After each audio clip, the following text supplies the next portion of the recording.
Niklas, হ্যাঁ ভাই বলেন। কেমন আছো?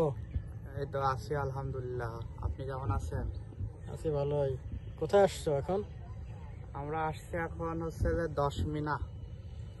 10 মিনিট এখনো যায়নি, 10 মিনিট দূর আছে। আমরা এখন তেতুলিয়া নদীর একদম কাছাকাছি আছে। ওই দেখ, গাছপালা সব ঝড়ে উড়িয়ে গেছে। যখন ঝড় হয়, ওই যে বড় বড় সংকেত, বিপদ সংকেত, সেই সময় এসব ঝড়, এই যে সব কিছু গাছপালা যা কিছু আছে সব ভেঙে পড়ে যায়।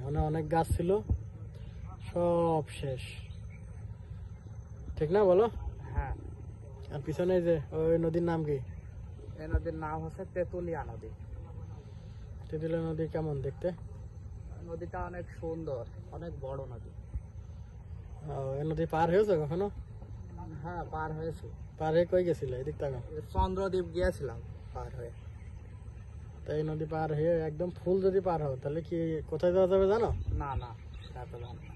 ভোলা ভোলা ভোলাই ভোলা চলে না, যাবে। ভোলা আমি যাইনি কখনো। ঠিক আছে, আমরা দ্রুতই ভোলা যেতে হবে। ঠিক আছে, হ্যাঁ, ইনশাল্লাহ। সবাইকে একটা হাই দিয়ে দাও। আমাদের পেজকে ফলো করুন, লাইক কমেন্ট শেয়ার করুন।